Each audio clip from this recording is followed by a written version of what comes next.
Hey everyone, welcome to the channel. Today we're diving into a topic that's completely transformed my life, and I believe it can do the same for you. Imagine having a superpower that could make you unshakable in the face of any challenge. Well, that's not fiction, it's Stoicism. A few years ago, I was struggling with anxiety, constantly worried about things outside my control. That's when I stumbled upon the ancient philosophy of Stoicism. At first, I thought it was just about being emotionless or suppressing feelings. Boy, was I wrong. What I discovered was a practical, powerful toolkit for living a more fulfilling life.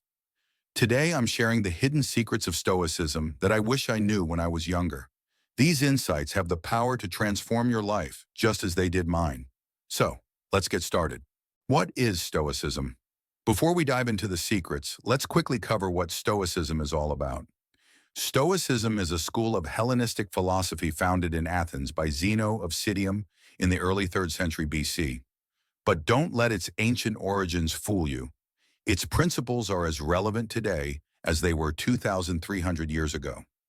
Some key figures in Stoicism you might recognize are Seneca, a Roman statesman and philosopher, Epictetus, a former slave who became an influential teacher, and Marcus Aurelius, the philosopher, king of Rome. At its core, Stoicism is about focusing on what you can control and accepting what you can't. It's a practical philosophy that provides a framework for living a virtuous, tranquil, and rational life. Now let's explore 4 hidden secrets of Stoicism that can radically improve your life. Secret number 1, the dichotomy of control. The first and perhaps most crucial secret is what Epictetus called the dichotomy of control. This principle states that some things are within our control and others are not. What's within our control? Our thoughts, our actions, our attitudes. What's not in our control? Pretty much everything else. Other people's opinions, external events, the weather, the economy, you name it. Here's why this is so powerful. When you focus solely on what you can control, you eliminate a huge source of anxiety and frustration. You stop wasting energy on things you can't change and channel that energy into what you can influence. Let me give you a real-life example. Say you have a job interview coming up. You can't control whether you get the job or not. That's up to the interviewer, the company's needs, and possibly factors you're not even aware of. But you can control how well you prepare, how you present yourself, and your attitude during the interview. By focusing on these controllable aspects, you not only increase your chances of success, but you also reduce anxiety. Because even if you don't get the job, you know you did your best with the things you could control. Applying this principle to your daily life can be truly transformative. It reduces stress, increases effectiveness, and gives you a sense of peace even in challenging situations. Secret number 2, negative visualization. The second secret might sound a bit counterintuitive at first. It's called negative visualization, or what the Stoics referred to as premeditatio malorum, the premeditation of evils. Now I know what you're thinking. Isn't positive thinking supposed to be the key to happiness? Well, not always. The Stoics believed that by imagining worst-case scenarios, we can enhance our appreciation for what we have and prepare ourselves for potential setbacks. Here's how it works. Take a moment to imagine losing something or someone you value. It could be your job, your home, or even a loved one. Really feel the emotion of that loss. Now open your eyes and look around. Everything is still there, right? Suddenly you feel a wave of gratitude for what you have. This practice helps you appreciate the present moment and not take things for granted. But negative visualization isn't just about gratitude. It's also about resilience and preparation. By mentally rehearsing potential challenges, you're better equipped to handle them if they actually occur. For example, if you're starting a business, imagine various ways it could fail. This exercise isn't meant to discourage you, but to help you identify potential pitfalls and plan for them. It's like a fire drill for your life.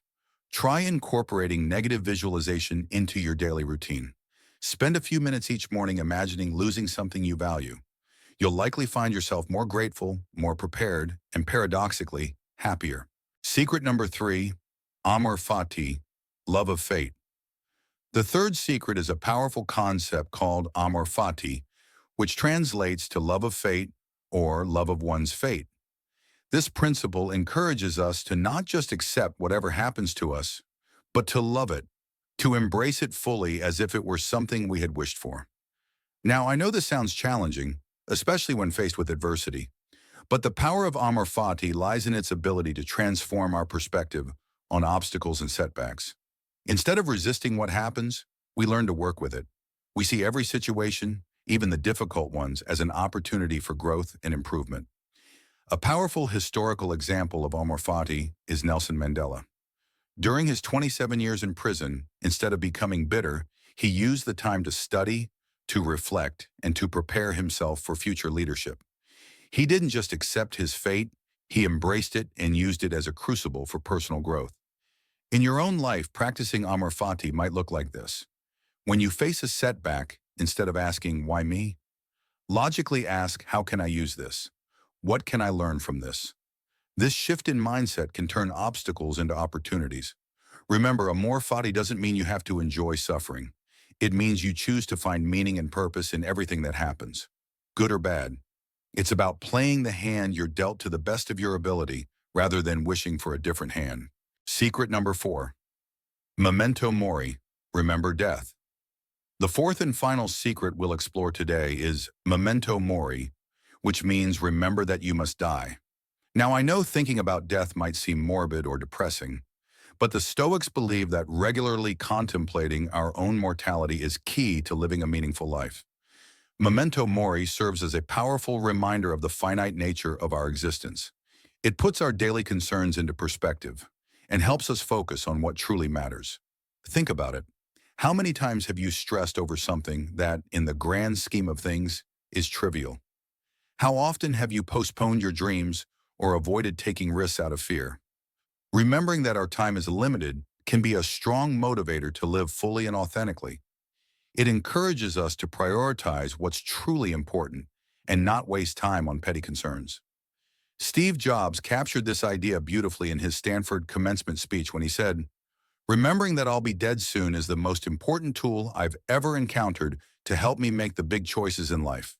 To practice Memento Mori, you don't need to dwell on death constantly. Simply take a moment each day to remind yourself of your mortality. You might be surprised at how it sharpens your focus and clarifies your priorities. Practical application. Now that we've explored these 4 powerful Stoic secrets, let's talk about how to incorporate them into your daily life. Start a daily journaling practice. Spend a few minutes each morning reflecting on the dichotomy of control. What can you influence today, and what do you need to accept? Practice negative visualization for a few minutes each day. Imagine losing something you value, then open your eyes and feel the gratitude. When faced with a challenge, practice Amor Fati. Ask yourself, how can I use this situation for growth? Keep a Memento Mori reminder somewhere visible. It could be a quote, a symbol, or even a small object that reminds you of the preciousness of time. For further reading, I highly recommend Meditations by Marcus Aurelius, Letters from a Stoic by Seneca, and for a modern take, The Obstacle is the Way by Ryan Holiday. Conclusion. To wrap up, let's recap the 4 Stoic secrets we've explored today. The dichotomy of control. Focus on what you can influence. Negative visualization. Appreciate what you have and prepare for challenges. Amor Fati. Love and embrace whatever happens to you. Memento Mori. Remember your mortality to live more fully. These principles have the power to transform your life, just as they did mine. They offer a path to resilience, tranquility, and purpose in an often chaotic world. I encourage you to start applying these Stoic secrets in your life today. You don't have to be perfect. Even small steps can lead to significant changes over time. If this video resonated with you, hit that like button and subscribe for more life-changing philosophy. And I'd love to hear from you. Share in the comments how you plan to apply these Stoic secrets in your life. Remember, the goal isn't to become an unfeeling Stoic sage overnight. It's about progress, not perfection. Every small step you take towards embracing these principles is a victory. Thank you for watching, and until next time, stay Stoic.